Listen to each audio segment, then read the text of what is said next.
Welcome to Taff's Well Thermal Spring.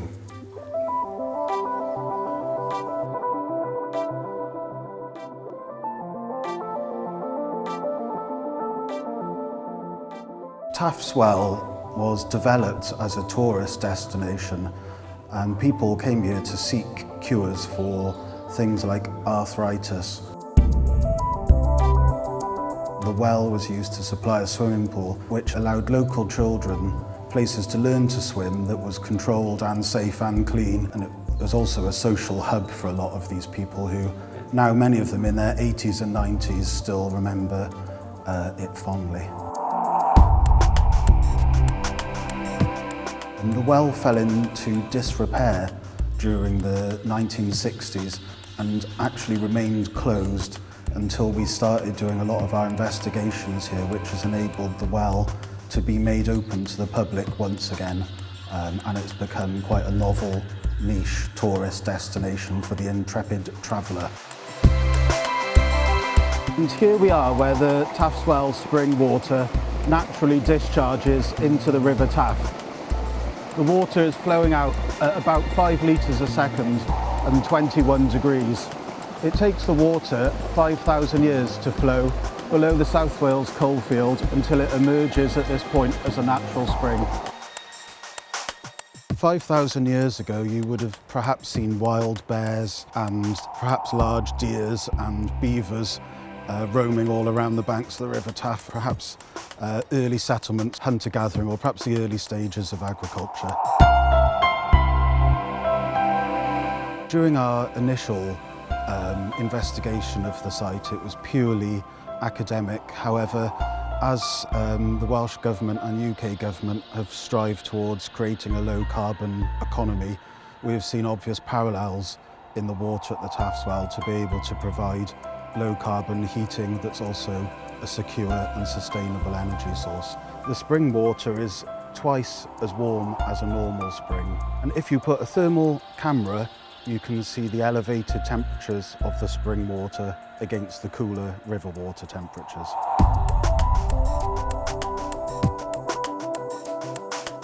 The environment has always been important to me, and especially people's interaction with the environment and nature's interaction with the environment. So to be able to study that, that's really quite a blessing.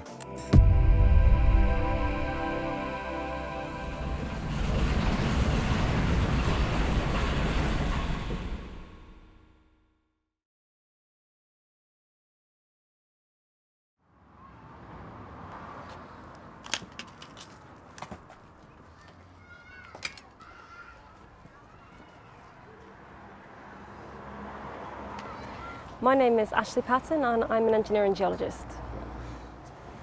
What we've got here is a borehole, and we found that there are warmer waters in the groundwater here, and we're going to use this to heat the school that you see behind us. What we've done is install a test ground source heat pump, and this will take the warmer temperatures water out of the ground, put it through a heat exchanger, and that heat exchanger manages to heat the school in the same way that a conventional heating system would work, but it's more environmentally friendly.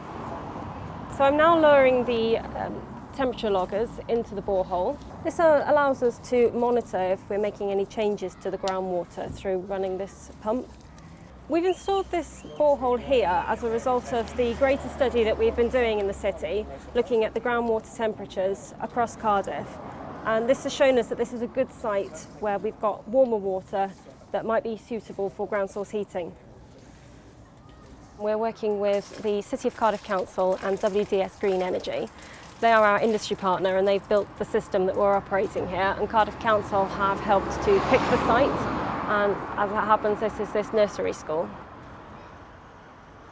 We're in the plant room now, and the water from the borehole comes in through this pipework and this filtration unit through a main heat exchanger and travels on down to the heat pumps. We have two 11 kilowatt heat pumps here that share the duty and heat up a buffer store which is situated in the corner. From the buffer store, when there's a demand from the school, it is pumped through these pumps into the school and the heat emitters there. I I think it's wonderful. I think there's a really strong team here, really strong management, and they're quite pioneering with lots of things they do. So to be a flagship and really promote this is wonderful. This graph, which does look like a massive meaningless squiggles, is actually our borehole temperature profiles. So as you go down with depth, you see the change in temperatures. And the red line that you can see here is the average geothermal gradient for the UK. And as you can see, over 90% of our data is plotting higher than the average geothermal gradient, which shows that there are warmer temperatures in the shallow aquifer in Cardiff. And what we've done with this data is take the average temperature for each borehole and then contour those averages and plotted it up on this, which is our heat map for the city, and it shows the distribution of groundwater temperatures across Cardiff. I think it can be upscaled quite greatly, and we could look at district heating. We could also look at if we can project the temperatures in other cities with similar aquifers to see if we've got the elevated groundwater temperatures there, and then you could apply it in those cities. I think there's a lot more that we could do with that. To begin with, we just had a series of dots on a map with temperatures, and now we're actually heating a school from that data. So it feels that this is not just a paper that we're writing, it actually is helping somebody, and this school is getting, genuine energy out of this, and these children are benefiting, the teachers are benefiting, and Cardiff Council are benefiting.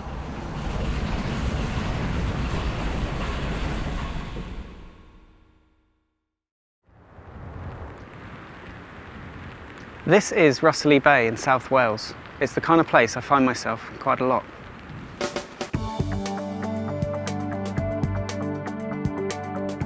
My name is David Boone. I'm the Deputy Head of BGS in Wales.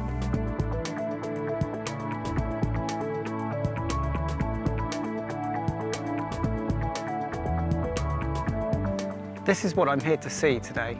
We're monitoring landslips across the British Isles, including many things like this. This slip occurred in 2013 after some really heavy storms, and it caused quite a lot of damage to the steps and the access to the beach, which meant that the National Trust had to close the path for a number of months. My job today is to monitor this landslide and check to see whether it's moved since we were last here.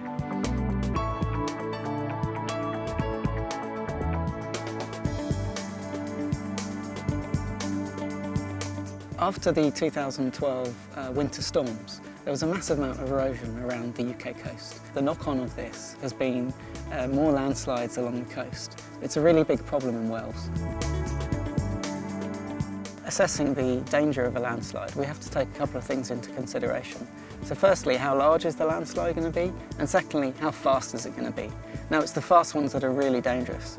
The one behind me here is what we call a slump sort of landslide, and it will generally move at kind of a metre per few seconds, and that gives you time to get out of the way.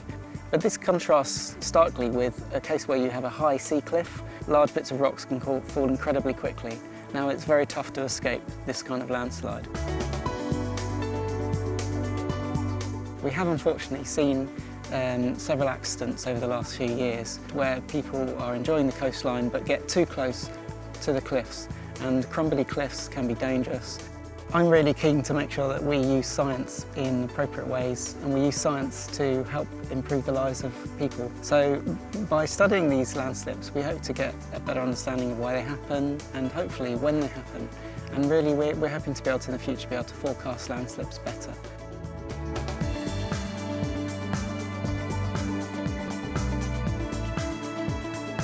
It's fantastic being a geologist in Wales, particularly where you have hundreds of kilometres of coastline. So this is the sort of thing that makes my job so enjoyable. I've just been walking past along this beach and I found this fantastic spring. Now this is liquefaction in action. You can actually see the bubbles of water where water is bubbling up from a freshwater spring, and it's fluidising the sand grains, and they're actually being spat out and the water's flowing away down the beach. And this is exactly what happens when an earthquake's occurring. The sand gets shaken up, and this causes something that we call quicksand or liquefaction. Part of my job is to come to places like this and record, map the geology of the UK. Of course, that's fantastic fun, and I'm extremely passionate about what I do.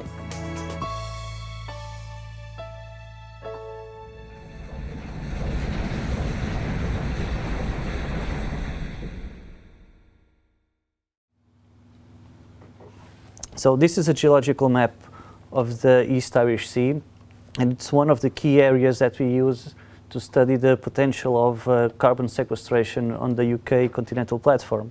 So here you have Anglesey, and if we follow the white line, we have the shoreline of northern Wales and eastern England, and we're actually looking at the rocks under the East Irish Sea. My name is David Gamboa. I'm a Sir Cymru Research Fellow in BGS, and I'm working on carbon capture and sequestration. We want to look at the potential to store and inject CO2, and from the information we can get from the seismic data, we can create models of the surfaces and also models of faults.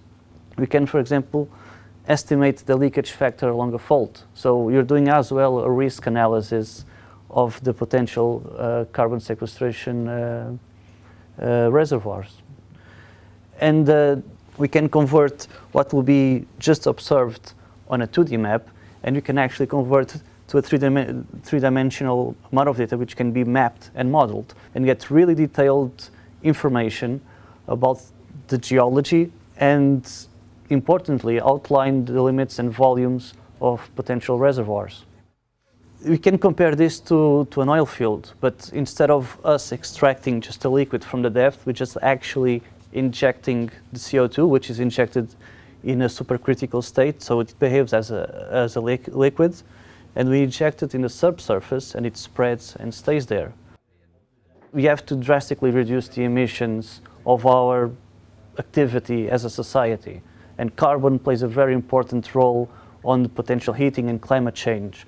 So the key advantage of carbon sequestration is having the potential and the capacity to capture, to retrieve that carbon and store it underground in a safe place for hundreds, possibly thousands of years, and we're not sending it to the atmosphere. Quite often you wonder, why am I doing this and what's the relevance? But every day we come here, we're just trying to get solutions for some of the key problems in our society and how geologists can help solve them.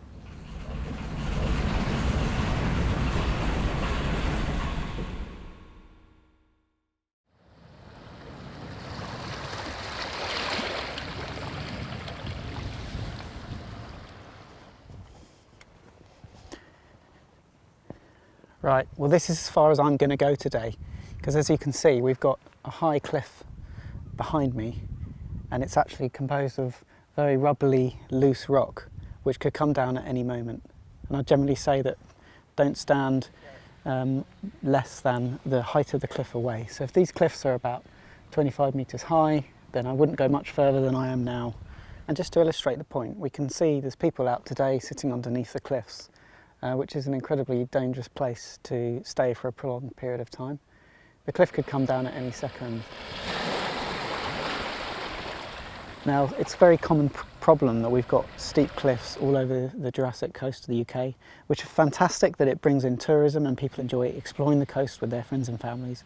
But with that comes a darker side. It comes a more dangerous side, which is these cliffs are continually eroding, pieces are continually falling off, and it's incredibly difficult. In fact, it's impossible to predict when the next piece is going to fall off. Sadly, this is a site where someone has lost their life a couple of years ago in a rockfall after a period of intense rain like we've had this week. We're part of the British Geological Survey, and I'm not here to try and police the coast.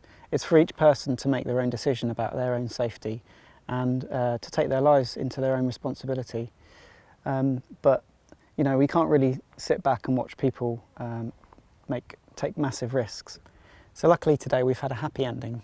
Some people that were sitting under the rocks there have heeded the warnings, realised that it's a bad place to sit, and have moved away from that area. So that's a good result for today.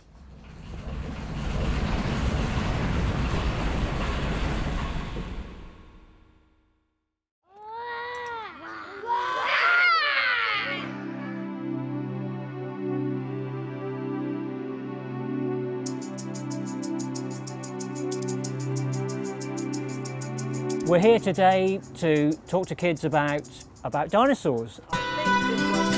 Anyone tell me what these things are? What are My name's Clive Mitchell. I'm Head of Communications for the British Geological Survey. Some of the dinosaur teeth were bigger than your head. I've been talking to the kids about how they lived, how they walked, how they roared, and just building on that enthusiasm for science. Who would like a dinosaur sticker? This is a fantastic way to get kids interested in a subject like geology. It's good to build on that enthusiasm for things like dinosaurs and volcanoes, to try and capture people's imagination. You're a Volgaraptor, trying to get across that enthusiasm from scientists like myself. Do you like dinosaurs because they've got claws? I've been telling the kids about how these dinosaurs lived in the past. What sort of noise does a dinosaur make?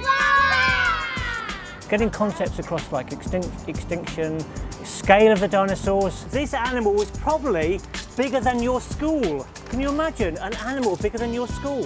And how we know that dinosaurs existed in the past. So I've been telling them, well, we know this from the bones, from the fossil remains.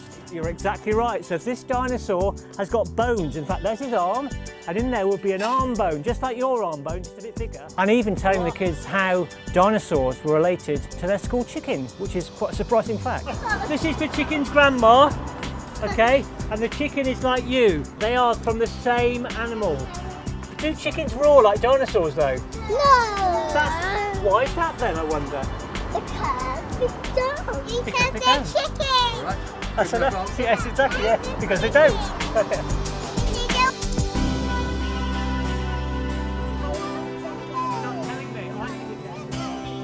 I think it's extremely important to get a general message about geology to schools, to universities, to anyone, really the general public. It's important for us to maintain that connection with society, so we need to give something back.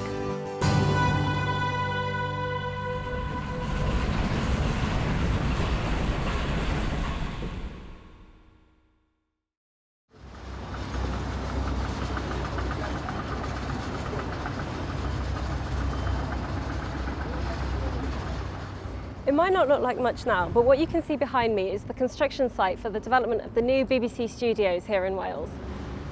This is just the start of major redevelopment across the city of Cardiff, and this presents an opportunity for everyone involved.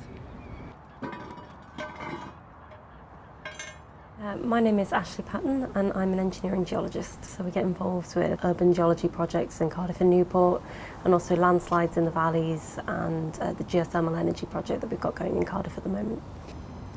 What we're asking everyone to do is, when they drill boreholes as part of the site investigations for the new development works in Cardiff, if they could deposit their geological logs and geophysical data with the BGS into our repository. In return, the BGS is providing a data repository where others can gain access to the data deposited, and is turning this data into attributed 3D geological models. When you come to develop a site and you already have existing information, it can help reduce the risks of unforeseen ground conditions that can lead to major problems on site, such as delays and overspends.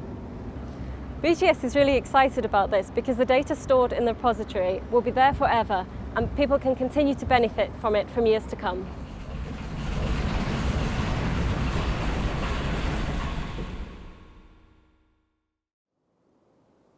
So this is the sort of thing that makes my job so enjoyable. I've just been walking past along this beach and I found this fantastic spring. Now this is liquefaction in action. You can actually see the bubbles of water where water is bubbling up from a freshwater spring, and it's fluidising the sand grains, and they're actually being spat out and the water's flowing away down the beach. And this is exactly what happens when an earthquake's occurring. The sand gets shaken up, and this causes something that we call quicksand or liquefaction.